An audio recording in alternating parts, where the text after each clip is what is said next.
Hey y'all, I feel like I have not just sat down and chatted books that we've been reading in a minute. It's been a while.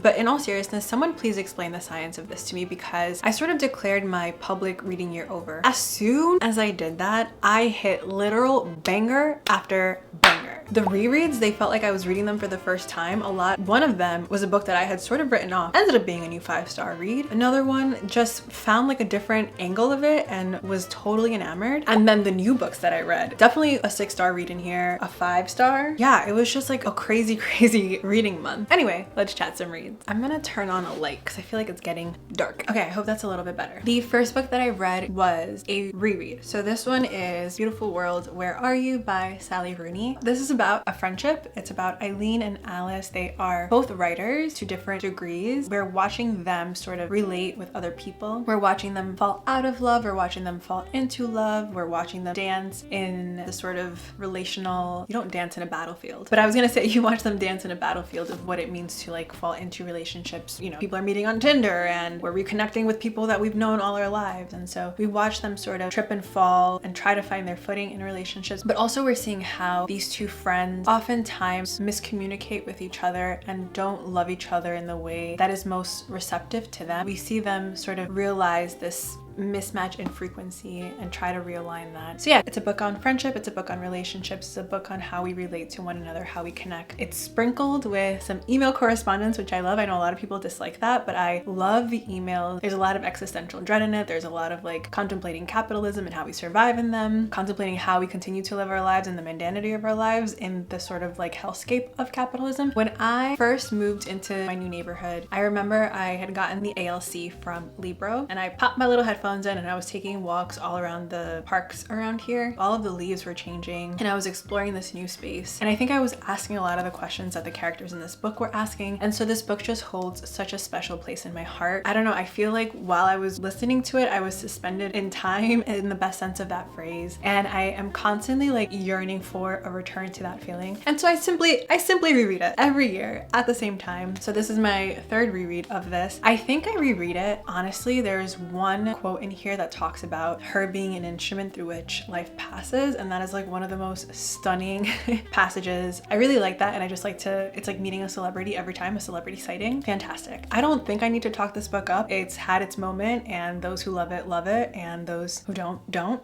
I deeply love it. This book, it's just, yeah, it belongs here in my heart. The next book that I read, this is also a reread. I was really trying to be in my reread bag at the end of 2023. Department of Speculation. I initially picked this up when I was in Portugal. I like borrowed it on my Kindle and I was sort of reading it as I was like traveling from place to place. And then I think the chunk of that read happened on the flight back. And I remember feeling deeply ambivalent about it, but I'm guessing that I just didn't have the opportunity to like sit in it because wow. I started reading this. I don't remember what prompted me to pick this back up, but I started to read it and we say like I can't put a book down, but I was sneaking it in places that I should not have been seeking this book. I really truly could not put this book down. And it was like this read of it made me feel a lot of things. I think also maybe perhaps when I was reading it, I think that what it's exploring now speaks a little more pointedly to like where I am in life, and it just a testament to like right book, right time kind of thing. But this is a book about falling in love and falling out of love in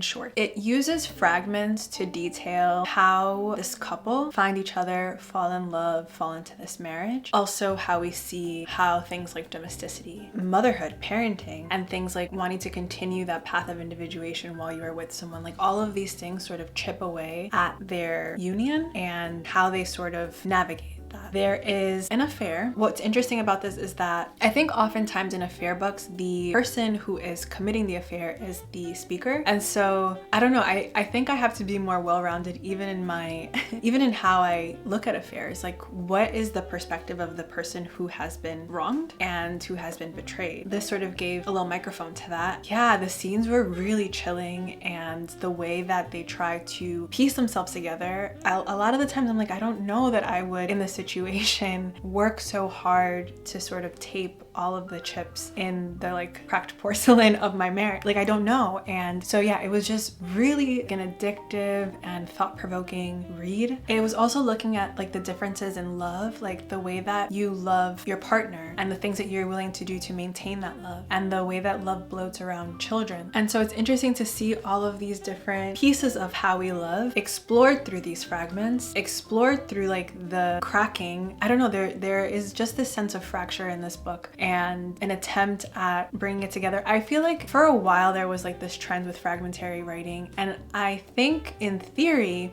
I really enjoy it, but as I read more of it, I don't think it's always successful. But this is like a perfect use of that narrative style, of that form. It was really interesting to look at the dissolution of this marriage, the attempts to piece it back together, if when we try to piece it together, it can ever return to its like initial form. Truly, when I finished this one, there was like the biggest knot in my throat. I almost want to say like, I won't count this as a reread because my reading experience of it the second go was so vastly different. A banger. I loved it. Next book we read was Ordinary Human Failings by Nolan.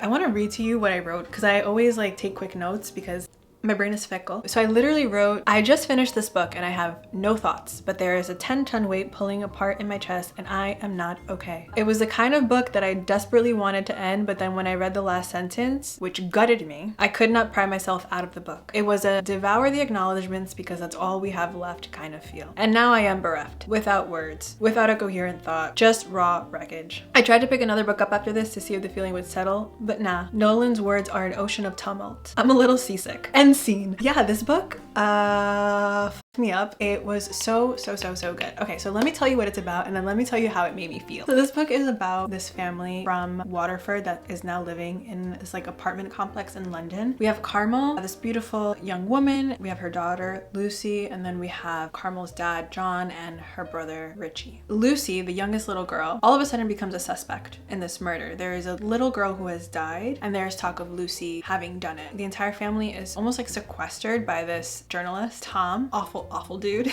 We sort of see Tom interview all of the members of the family, and in these interviews we see these pieces of these portraits that come together to sort of depict like the tapestry of this family. I've said this before, like I'm not really into family stories. It's not really a draw for me, but the way that these characters are rendered with so much honesty, I think sometimes in family story, maybe it's because I've not read many family stories, but my idea of a family story is like very sanitized and very like PG. I know that's not the case. The way that Nolan looked at this family sort of gave everyone a stage, gave everyone a really detailed, impactful story. Like there was no secondary character. It felt like everyone's story was full-bodied and it was so dynamic. And yeah, you just sort of see this family like orbit each other, never really click or connect. We watched them sort of strive towards being the best version of themselves and how clumsy their attempt is at that. And okay, so now let me tell you how it made me feel.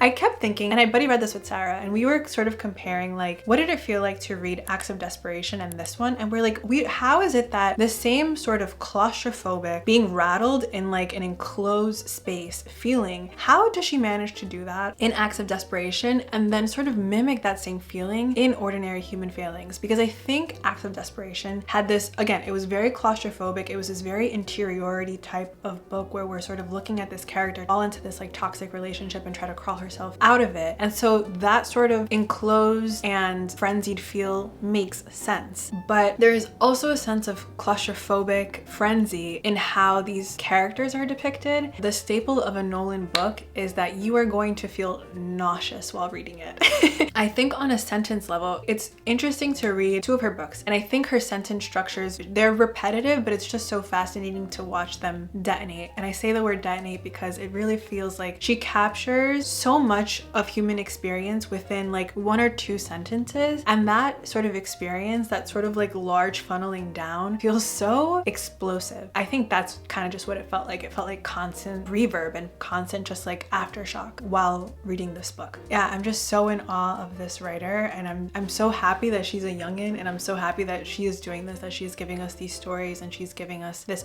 art. I did buy Acts of Desperation. I now need to buy Ordinary Human Failings because she is definitely like a favorite author of mine. So yeah, that was a book that I read, and it was so frustrating because I'm like, oh my god, how do I just let this live in like the liminality of end of year, beginning of year? Like I can't. I have to concretize this and immortalize this in somewhere. So I am, even though I read it in the space between 2023 and 2024, it's definitely going to be a 2024 book. And then I read another banger. So this book I was reading, I'm gonna put it here. I was reading 100 Years War on Palestine, and it's a fantastic book. It's very dense, and so I'm moving through it incredibly slowly, but they kept mentioning Ireland, and I was like, I do not understand. And I've also been reading so many books where like the skirt of the thing, the hem of the thing is the troubles, and I've just kind of been letting context clues guide my reading, and that's been okay for the most part. I remember I picked up Milkman, and it is so deeply steeped in the troubles, and the way that language personifies the tension of the troubles made it so that like, because I really know nothing about, or I know like the very, very, very basic sort of gist about it, I almost felt like I couldn't access the book. So anyway, I put that book aside a while ago. Then I read this book and I was like, okay, I think I just need to learn more about like the troubles in general. Like, why is Ireland and Palestine so closely connected, so deeply connected? So I went on the Googles and I was like, let me try to find some nonfiction about Ireland. And I saw that Patrick Radden Keefe wrote a book on Ireland. I remember that last year, Patty, my love, had written a book, Empire of Pain, and that book made its rounds on Bookstagram, and everyone was talking about how well written it was, how propulsive the book was. Like a lot of people were saying like, I didn't really know about the opioid epidemic, but this book, it made it such a fascinating, enthralling reading experience. And so I was like, yes, because now we have a book by that writer on Ireland. So I was really excited. I remember I picked it up on audio. There was just so much going on that I felt like I needed to sort of sit with it. But this book is called Say Nothing, a true story of murder and memory in Ireland. And this takes place in like the 70s. It's sort of looking at the IRA, the ways that it transformed, and then sort of its final iteration as we get to more contemporary times. This book. So the form of this is like narrative nonfiction. So he's looking at several characters. It starts with the abduction of this mother. She had like 10 kids, and was just like taken out of her home in the middle of the night by people that the children knew. Because Belfast is such a small place, the children were like looking at these people who they were super familiar with taking their mother. And so yeah, she just was disappeared one day. And then we start to see all of these different characters emerge in the story. Keefe is starting to braid all of these characters together. So we have Dolores Price, we have Jerry Adams, we have a ton of different people involved in the efforts against British occupation in Northern Ireland. And it was looking at the question of, how do we achieve liberation? Do we achieve liberation through peaceful protest? Do we achieve liberation through violent means? Do we achieve liberation through political action? And this undergirded the story, but there was so much, it was so dynamic and it was so fast paced. There was so much suspense. Every story felt like an action novel. I think he really understands that oftentimes with history, the way to really inscribe a story in someone is to tell it through storytelling. And he is just a master of this. There were so many times where I was like, he's hot. Just the way that he drops a sentence, the weight, the perfect landing of that sentence was just so fun to read. It's not a fun topic. It's quite sad and heavy, and it's so recent that you imagine that there are still like the after effects of what happened here. But what a book. He has some images in here. I think like the cover is so cool once you learn who the person is on the cover. I learned a ton. I had a really fun time learning about these different characters, and then even how the United States and their involvement with the project in particular, about confidentiality and the stories that we tell and what happens when you don't tell that story, the integrity of memory. Like there was just so much that was handled in this, and it was so well done. I was literally on the edge of my seat. I was shook. I was so thoroughly engrossed in the story. This was another book that like on Christmas, I was at the very end of it and I just couldn't put it down. Another family vacation where an Irish book has sequestered me from my family. If you're wanting to learn about the Troubles, if you're just wanting to read a good book, do it. It's a banger. Okay, then I read, it's in my little book pile over there, but then I read The Court of Frost and Starlight. This is like a little novella in the Aquatar series. It was bad. It was, for some reason, a placeholder. I'm not sure why it was needed. It was like a Christmas story though, so it was thematically, topically okay for me to read at that time. They were doing Christmas shopping. The starts of Sarah's books are not always super well written, and I can't tell if it's that I like acclimate to it or she gets better. But yeah, for a lot of the time I'm just like, I felt like she was in the way of me hanging out with my fictional homies, and I'm like, just move for a second so that I can be with Reese and Farah. So yeah, this was like a whatever. It was a whatever book. I will say that the final spice scene redeemed the whole book for me. I will say that this book, I think that in my reading landscape, there was this trend toward anti-romances. I really liked anti-romances. We've been through the trenches, and so we just like to read things that reflect our experiences and also answer some questions or see how other people navigate certain situations. So yeah, I've been a big anti-romance girly for a bit, but I do think that that has sort of skewed my perception on romance. And I don't know, if it's like too lovey-dovey, it feels super saccharine to me and I can't really like engage with it. And I don't know that that's like a super healthy way to move through the world. So I will say that this series has like single-handedly healed my wounds, because I feel like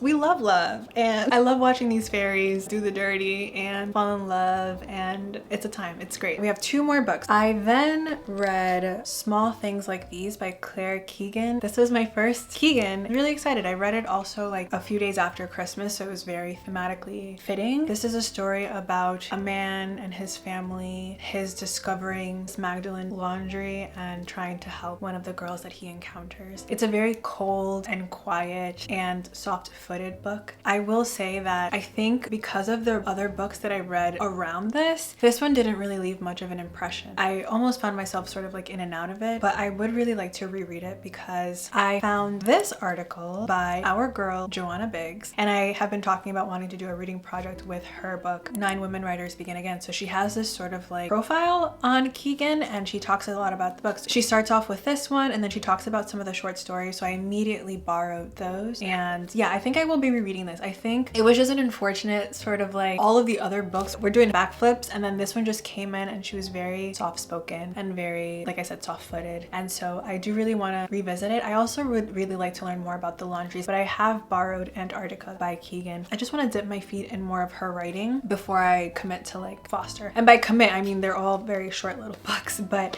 I just want to get a better feel of her as a writer. I think a lot of the other Irish books that I read are far more like extroverted, and this one is just like a very quiet, beautiful, blustery, like a winter storm, but like the silence of night kind of book. And then the last book I read, this one I finished on January like 2nd, so that was a good thing. So that can be explicitly memorialized as a 2024 book, but my God, Juno Loves Legs by Karl, Geary, baby. So I started reading this and I immediately was enamored. So it starts off with these 2 kids and it's sort of following them as they are in Catholic school. The narrator is pretty brash. She is subversive, but she's willing to like fight for what she believes in, kind of thing. She strikes up this friendship with this little boy, Sean, who she names Legs. And we're sort of seeing how they're mistreated within the school. There are like all of these scenes where the teachers in this Catholic school are quite cruel to Sean. They sort of like belittle him and almost bully him. It's interesting because we see all of this indistinct action happening in the peripheries of the story, but we're watching this friendship between Juno and Legs. There was one scene where I had to stop the book and put it down because it was so stunning. It was such a stunning, like I think I gasped when I read the scene. And then on the heels of that, something terrifying happened, something that I do not like to read about.